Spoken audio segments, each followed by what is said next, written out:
in the book of Ecclesiastes 3 and verse 1. And tunaweza soma yote mpaka 8, lakini I want to concentrate on that first verse of chapter 3. Na jua ni first mnaijua sana, pengine we can even memorize it, lakini imeninenea sana na itatunenea siku hii ya leo. Ecclesiastes 3 verse 1 that says, na tunaweza sema sisi wote, si ndio? Turudi hapo hiyo slide. Inasema there is a time for everything and a season for every activity under the heavens. A time for everything and a season for every activity under the heavens. Wakati nimekuwa nikifikiria kuhusu hii verse, kuna mambo mengi na nilikuwa nashukuru Mungu sana. I was so thankful to God. Because, you know, we are talking of that years of marriage. And actually that is a great achievement. I really thank God for that. And I just remembered how Paul and Vivian celebrated 3 years the other day. Now, Kevin and Grace are now 3 years in marriage. And as I was thinking about that, and as Kevin put it this morning, that the number of years we are celebrating and the number of years they are celebrating is 10 times. And when I looked at the whole thing, I realized that this has just been God. Praise the name of the Lord. Ni Mungu tu, kwa sababu kuna wengi tulianzia nao hii safari, hiyo miaka 30 imepita, wengine hawako pale ama vile wangefurahia kuwa. Others are not even here. They are not in this earth. Wengine wameshaenda. And a very good example is our best lady. Mumemuona hapo during our wedding. So when I was reflecting, nikaona kwamba ni Mungu tu. It has just been God, nothing else. It's God who has brought us this far. Na niseme ya kwamba, as I encourage you, that God is always ready and willing to go along with you. Life, yes, we are there now. Life is both made up of very good things, and at times there are challenges. When you look at Solomon writing in that Ecclesiastes 3, he contrasts 2 things. He talks of, or he starts with a very good thing, and then he ends with the other one, which is at times very challenging. He talks of, there is a time to be born and a time to die. So that is a fact of life. Kuna wakati wa kuzaliwa na wakati wa kukufa utafika kwa kila mmoja. What we don't know is when that time will come, but it will happen. Because it is appointed that a person will die once. Just as every person was born, even the newest, like our baby there, the Moise, the last one to be dedicated, he was born. Na anaendelea na maisha. He's already in this life.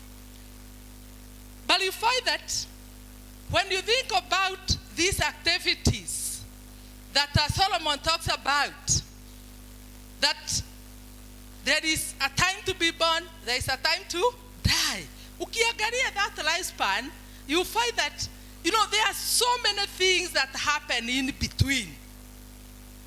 There are many challenges. There are many good things that normally happen. And within these activities, activities, you find that there are different seasons. Kuna mambo inafanyika hapo katikati. And the best thing is to realize that within those seasons, within those changes that happens, there is only one thing that does not change. And this is our God. Our God remains the same. Even when you are facing that difficult situation, and I can imagine you looking back and thinking of that time that you almost gave up. That season of life that was so difficult that you felt like you were almost giving up. But God was holding you. When you looked at that clip that we have just seen, we have just picked a few events. And as I looked at it, after Freddie sent it to me, I was learning many things. I was listening to many things, like our children talking, like us talking. And I realized that at times, there are things that you cannot fix everything there. You can only fix a few things because life is made up of so many things. There are so many seasons. There are so many challenges that have happened. There are so many good things that have been happening within that time, even in your life. And I was focusing, and I just wanted to remind us something that I taught some times back on the life cycle, family life cycle. I will just highlight because that is not my main area. But I was saying that every person goes through this life cycle. But how you go through it will determine how you'll be able to move from one step to the other. There are those that have already been born. And when we talked about the life cycle, we start with some of the people who stood when Timothy asked them to start here, the young people. And they are already mature people. And they have already grown. And I was seeing that is where we were that years ago. When we were deciding now, we are getting into the second stage of marriage life. And within that, because it's a cycle, you'll see it, you realize that when you get into marriage life, you start now getting into the other cycle of family or making a family. And we see a family with the small children, like we have many here. You can see the many children that keeps us very engaged here, others running up and down, others being held, others asleep, very comfortable like that one there. Very comfortable. That is a life cycle. And as I mentioned sometimes back, is that, in all these times, we are facing different, very good things. And we are also facing challenges. But we keep moving, we keep moving on in that cycle. We don't stop it. And that is why we need to keep moving, because our God is with us.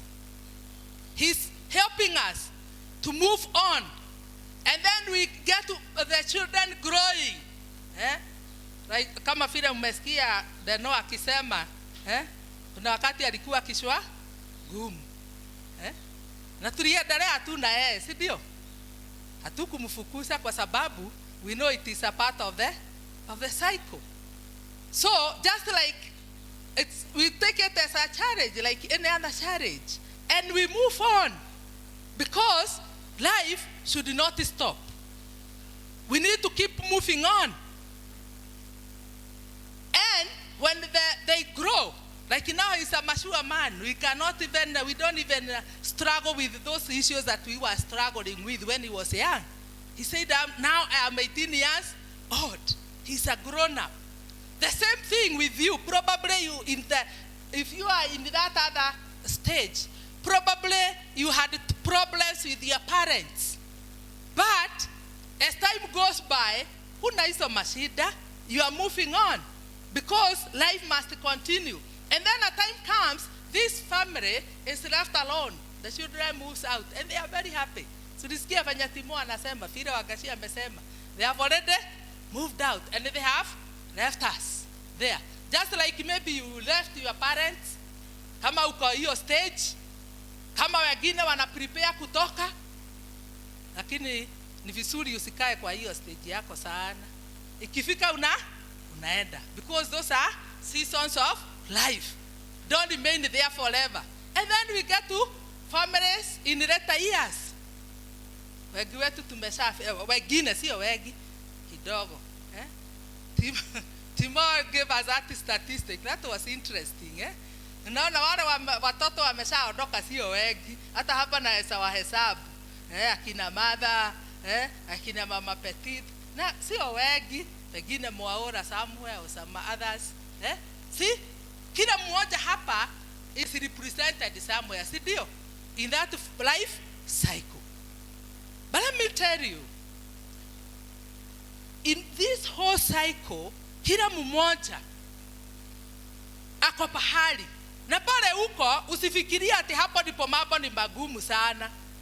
You know, when you are growing up, unafikiria nikifika pale mambo itakuwa sawa. Mashida itaisha. Nikipata job, wow. Nikimaliza college, nitakuwa sawa. Nikipata watoto, nikipata mtu wa kunioa ama mtu nioe, kama akina Karo na John, utafikiria sasa maisha ndio mwisho. Lakini niseme ya kwamba we have to face many seasons of life. But the way you move from one season to the other is very, very important.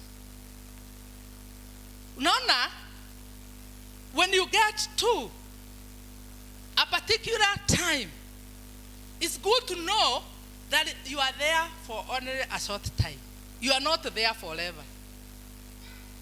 You know, I was reading some, I like reading some articles, especially on families. And there is this article I was reading in another group called Laughter is the Medicine. Or rather something to do with, the jokes and laughter. And such things are very important. They keep you going even when you are getting some problems. And I read one about that stage of retirement. And this person was saying that retirement, or when you are in that age, you are already in the later years, like some are, is a period when one has so many answers, but there are very few people to ask them questions. Unaona ukiseka, unaona uko na mambo mengi, you know so many things. Lakini the funny thing, wale watu unafikiria unahesabia hayo mambo, wanaona you are outdated. Hujui mambo mengi. Tulikuwa na watoto pale kwetu during the ripen with the Wepukuru pale na Wageshi. Na tukaita the girls together. Tulikuwa tunaongea na wao na Wageshi. Sasa these girls didn't want to listen to Wageshi so much. Kwa sababu ile mambo anawaambia, they are really relating with them. And when I went to talk to them, nikawaambia, sasa wacha tuongee ile ya wasee. Na wakati nilitoka kidogo, wanaambia Wageshi ati ni vizuri madhe ametoka. Wacha sasa tukuulize ile maswali. Na mimi nafikiria niko na very many answers for them to their problems. Lakini wanaona sina mambo mengi. Na mimi nafikiria najua sana. Unaona? Tunapitia hapo. Na ni kweli unaona, unajua hujui, kwa sababu mambo ingine unasikia wakiongea, you are not even relating at all. But you are there. you have to do it. Whenever, whether they want to hear or not. Because one time, they will realize that you have something very important to give. So, know where you are. That in the life cycle. How are you fitting there? Are you desiring to be there? You know, when I was looking back, nilikuwa najiambia, you know, when my kids were young, I was just praying, God, let them grow. Nione wamemaliza shule. Nikaona wakati huo umefika. Wameshamaliza shule. So, nikawa na ombi ingine, Mungu, wape familia zao. Tena nikatoka hapo. Naona wale wajukuu, nafurahia sana wakati we are together. You know, that is the joy of the that stage. Ukiseeka before you are phased out. Sinaona? Eh? Lakini even when you are phased out, kuna wengine wanaendelea na nini? Na cycle. What I'm saying is, in the seasons of life, there are so many things we learn. And I was trying to compare the seasons of life with what happens in the natural, the way we see things, weather changes. Na nikaona, we go through 4 stages or 4 seasons of life. And I was comparing them with what happens in the seasons. And we know that we have different seasons. We have the cold season. We have the cold season, the hot season, and at times, the very dry season. And these are the things that happens in our life, in the seasons of life. And whatever you do in one season of life will determine how well you will flow to the other season. That is something I learned. One is that, for example, let me just give an example here. If you are a farmer and you invest so well during the rainy season, when it comes to the time of harvesting, when it is dry, you will be able to move or to harvest, and that will keep you. No, we have gone through different seasons in life. If you have, or you are just newly married, like Masharia and Elizabeth here, and the others who are newly married, when you invest in that marriage, the time or during this season that God has given you, you will be able to flow to the other season when you will be bringing up the children in the right way. The children will find a family that is loving, and they will really grow in that love. And normally say that the best gift you can give to your children is the love that you have between the two of you. Thank God for the many couples here. Thank God for the young couples. Thank God for those that have lived for several years. You know, when your children see you laughing one another, this is a very good gift to them. In that season, you have them. And when you have them, love them. Eh? Help one another. And I thank God for the fathers these days. Unaona Moi tayari amesaidia mama pale. Unaona huyo mtoto akikuwa akikujua. That is a very important thing. This is the season when you are holding that baby. Very, very important. You know, in our days, wakati tulianzia ministry, you know, seeing a man holding a baby. In fact, one young man got saved, and his father was so furious with him because Bishop would help me carry the baby. We were going to church for 80 kilometers, walking. We had no bicycle, nothing. There were no vehicles, and we could walk. And he would carry Timothy with that carrier bag on the back for the 80 kilometers. And we would go to church. And these days I get surprised. Tunaona watu wanaona ikiwa gumu kutembea. And thank God these are the days, because you can take a motorbike, you can move. Those days there were no motorbikes. And there was this young man who gave his life to the Lord, and he came to our church. And his father was so annoyed with him, and he was telling him, are you going to join that church of the Ghana where they carry babies? Will you be carrying babies? Will you be helping your wife to carry babies? And he was not even married then. You see, those kind of things. But do the best you can in that season, because you will harvest. When you love your wife, and a child comes and see the love between the two of you. Na unajua siku hizi watoto wamekuwa wajaja sana. Wanajua hata hiyo love itaproduce kingine. Ndio atakwambia sasa, si utuletee ka brother. Wanajua, si ndio? Wanajua watoto hanunuliagi wapi?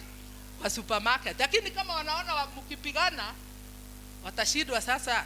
Mwingine akikuja atasafa vile.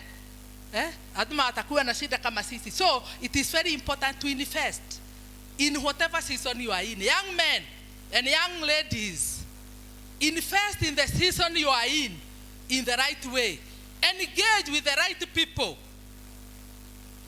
Godly men and godly women. I write one brother who passed on, and he used to tell us, he was one of in our wedding, one of the men who stood with us. He later went to be with the Lord. And he kept telling us, beware of corny brothers and corny sisters. Oh, he was talking of corny sisters. And we tell him, even there are some corny brothers. So, it is important to invest in that area as a young people. Thank God for the mentorship team of men. I think there are women to merag behind. Sijui Pastor Joyce ameenda wapi, atatusaidia sana hapo. Na wale wengine tuko kwa hiyo leadership. We mentor the young ladies. Tutawaambia. Hata kama wanajua zaidi, tutawaambia ile tulijua na ile tulipitia. Na ile ilitusaidia. So, the first thing, and the point I want to emphasize on, is invest in that season you are in.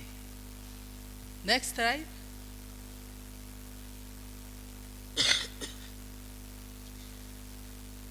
I just want to highlight, I will not take so long here, because this is just a picture of the seasons of life as compared to, I said we have, like here we understand so well about the cold and the dry season, the rainy and all that. But in other countries, they understand more about spring, summer, fall, and winter. And those are distinct, seasons. And looking at that tree, it's divided into 4 areas on how somebody moves, or I'm comparing it with the life of a person. And you can see the first picture. If you compare it with that is the spring, what happens? Thank God for those who have gone out of the country and they have experienced this. Maybe like Paul, you are in the US during the winter, isn't it? Yeah.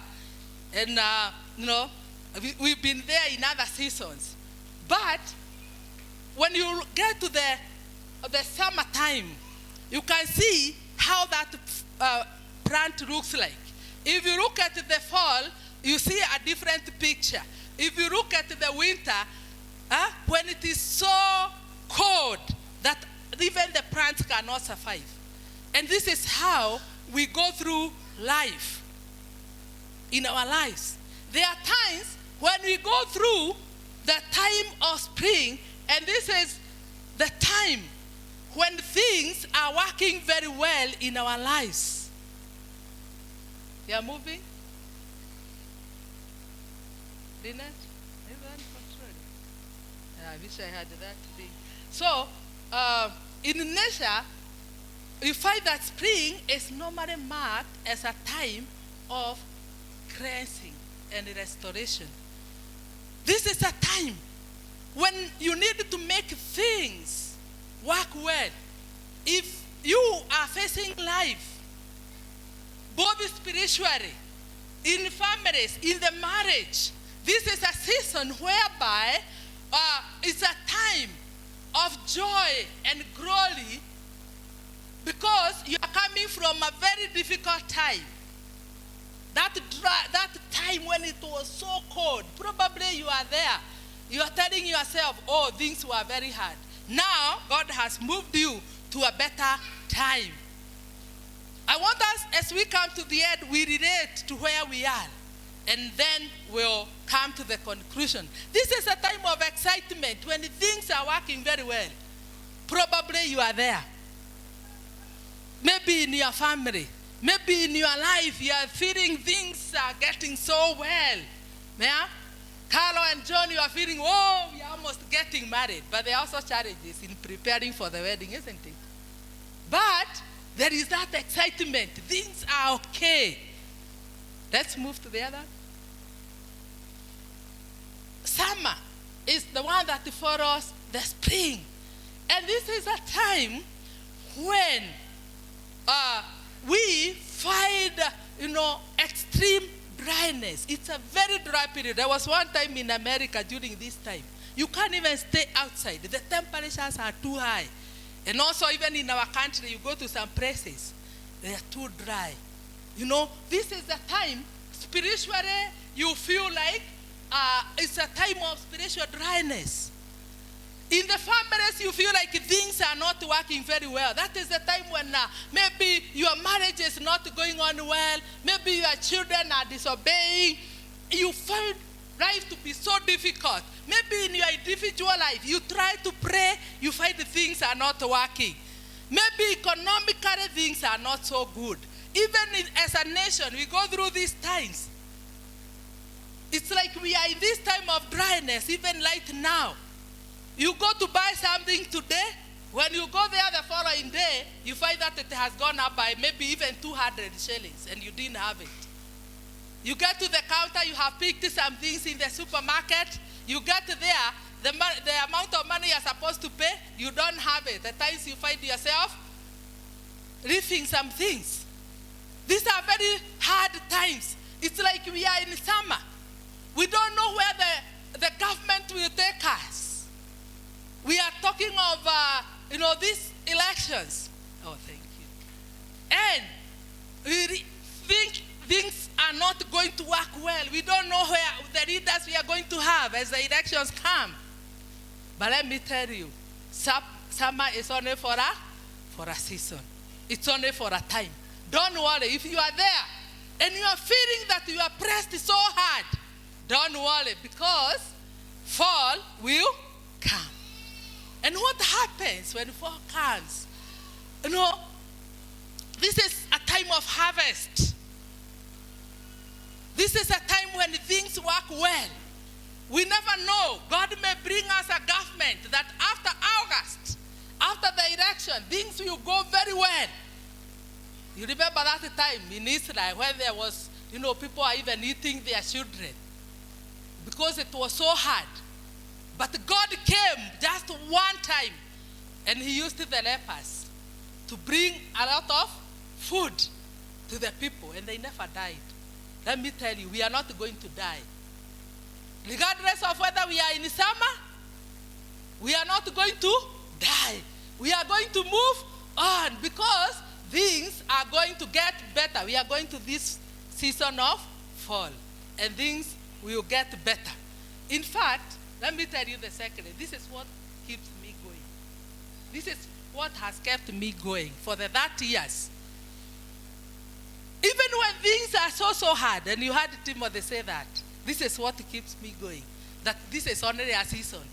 It's only a time. I only need to move on and navigate through this season in the right way. And I'll find myself on the other side. Where could you be? Because this is a time when, like in the families, you are not, you don't know what may happen. You don't know what to expect. But let me tell you, things will get better. Because even when you get to that worst season, that is winter, cold season, a season where you just feel like you want to remain where you are. That cold season, when it is raining, Even when you come to church, you find a few people are not there because maybe they feared the cold. And even the Bible says that it's good that the Lord will not come during the cold season. Because when it is cold, people are down. They don't want to do many things. But these are just seasons that happens in our lives. Where are you in your life? Where are you? Which season are you in your family? Uko wapi? Uko pahali mambo inaendelea sawa? Keep trusting in the Lord. Uko pahali mambo imeharibika? Keep trusting in the Lord. Because him alone is the one who does not change. That was a time, kiona ako kapisha, sika naonekana kasawa. Hapo tulikuwa, I'm not sure whether it was fall or something, but the place looked very beautiful. Hapo tulikuwa kwa Pastor Rob, wale wanamjua. Si unaona hata vile tumefurahi, So, that was one of the seasons in the US. So, it was not a bad one.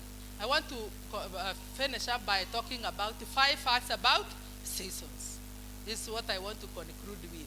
5 facts about seasons. One is that whatever we go through in life is never in vain. Whether is that season when things are not working.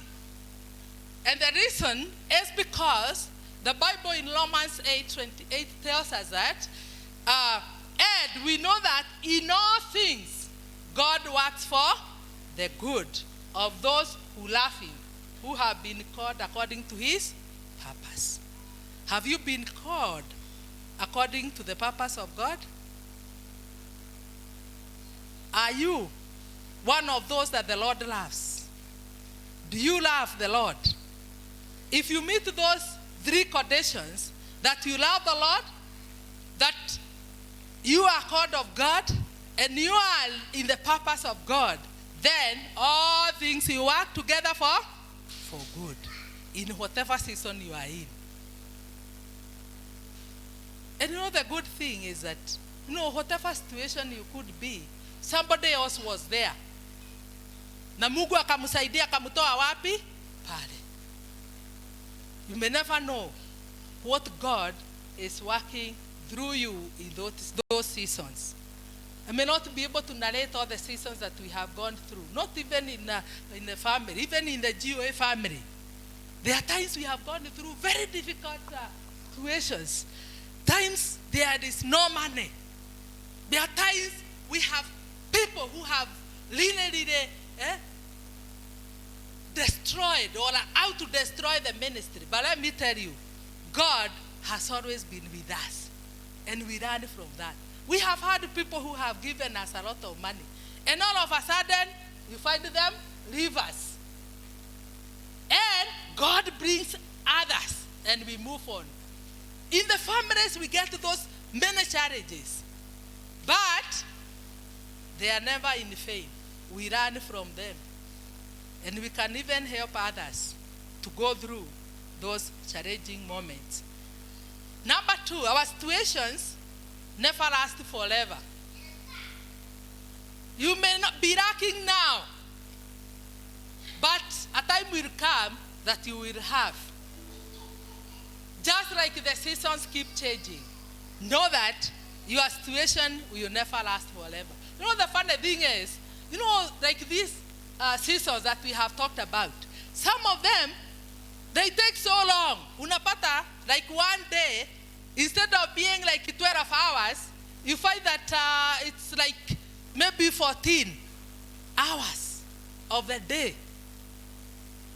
I was so surprised when we went to Switzerland with my husband. At 10 p.m., you would just think it is in the morning. And it is 10 p.m. And then, one time we were in Germany. And we would sleep. We would be asked to sleep at the time they normally sleep. But then, when you look outside, it is during the day. And as we are used to sleeping when the darkness comes. So you wonder now, am I going to bed at this time? And then at 10, you are supposed to be asleep. You know, there are those seasons that you feel like they are really taking so long. The day is so long.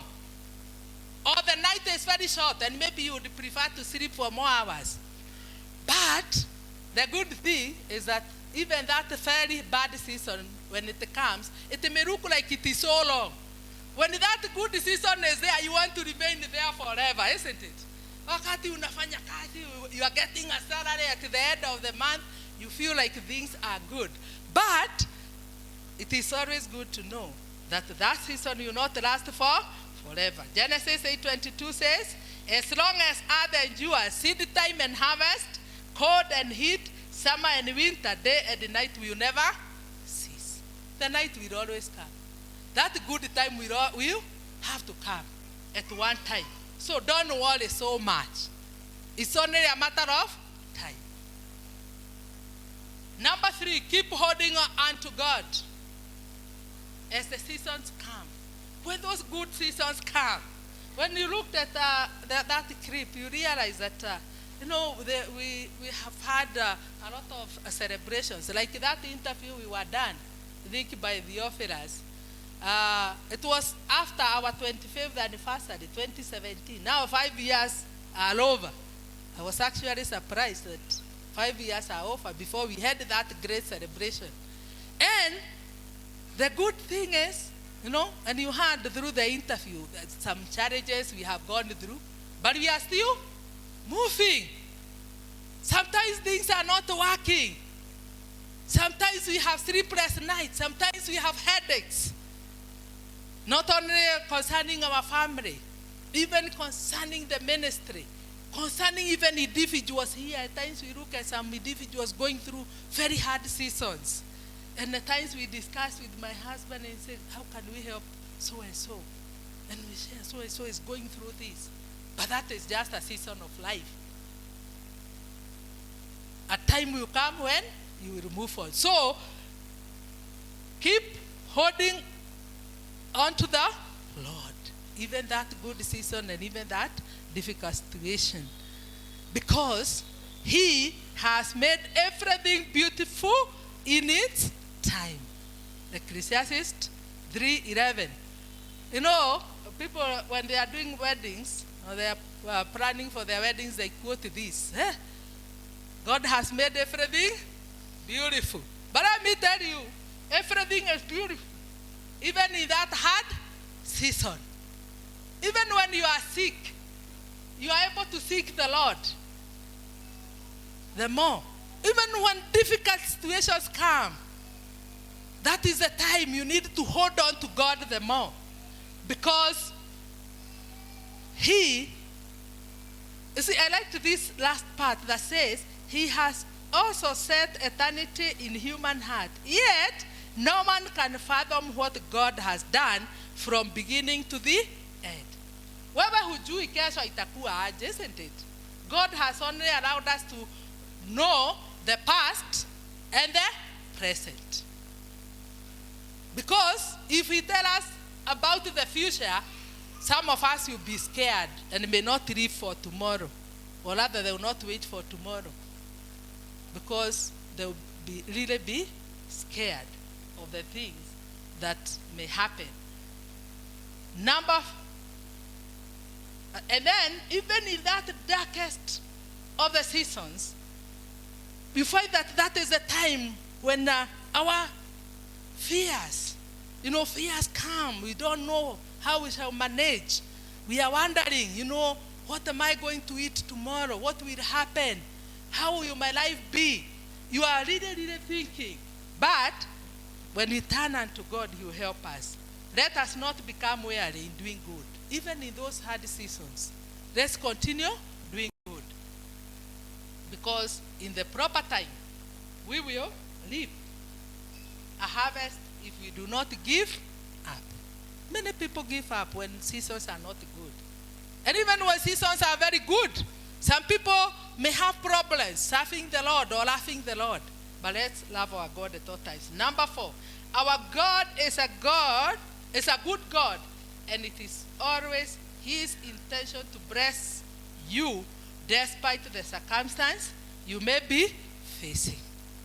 Even right there when things are hard, know that our good God remains the same. I said he's the unchanging God.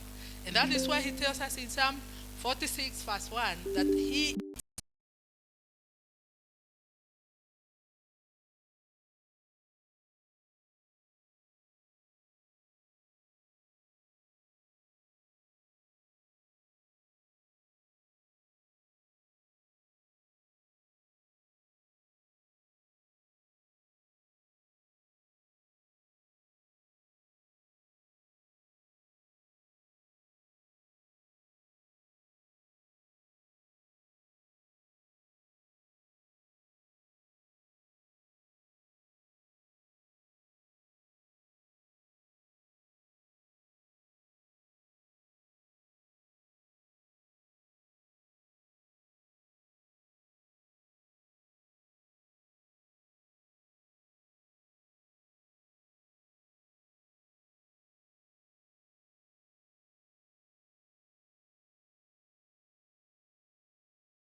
change the season you are in, because God will see you through. His grace is always sufficient. God's grace is always sufficient. If you believe that, you will hold on to the Lord. Because his grace actually is even more when you are facing problems. He comes in. He gives you another special grace that will help you to move on. You can read Philippians 4, verse 11 to 13. Those words of Paul, who went through a lot of challenges, and he was able to move on because he knew that godliness with contentment is a great gain. Let's be contented in the Lord in all seasons of our life. In difficult situations, when things are okay, and God will always bless us, and we will live to celebrate many more years. Because we, even those who are celebrating the first, the second, the third, you will get to the 10th, you will get to the many, many more years. But the greatest celebration is the victory that we have in the Lord. Looking back and saying, if I was the one, I would not have made it. And I was remembering that song of Pastor Joyce, and that she reads us, that says, where we are, haha tore tiho, tothiaga, si ndio? Tunaelekea. We have not gotten where God is ready to take us. God is bringing more blessings to us, and we will keep moving on. So do not give up. Now, I was reading through some posts that my friends were posting when I sent to them that brochure of our celebration. And I was so amazed by one who said, every time I hear of anniversaries, I always get, I always remember, I get excited. I remember, she remembered one anniversary, a 40th anniversary of a brother-in-law that she attended. And when the radio was asked to talk, she said, I have endured 40 years of slavery. And this radio was so amazing, and we reacted, and we were really happy about that. That this radio was talking about being in 40 years of slavery. And then she said, and the one who had put her into slavery was still in that function. And I imagined, to her, that season of marriage of 40 years, if she was not making fun, some comments are just making fun. If she was very serious, it could have been that. And I also read about another one who was celebrating 50 years. And this lady was asked, she was being interviewed by the media. And she said that she was asked, how have you made it for the 50 years? How has your marriage been? Did you ever think about the divorce in the 50 years? And the answer she gave was very funny. And she said, if about the divorce, I thought about committing suicide many times. Huh? And when I look at those comments, I could only conclude that all we need is to hold on to God. Because hard things can come in the marriage. We could feel like we are in bondage. You could feel like it's slavery, Even in our families, at times you feel like, when will I get married, I get out of this family, But when you realize that God will be with you in all these seasons, you will move on and you will continue. And things will go on very well. May God help us. May God bless us as we continue in this life.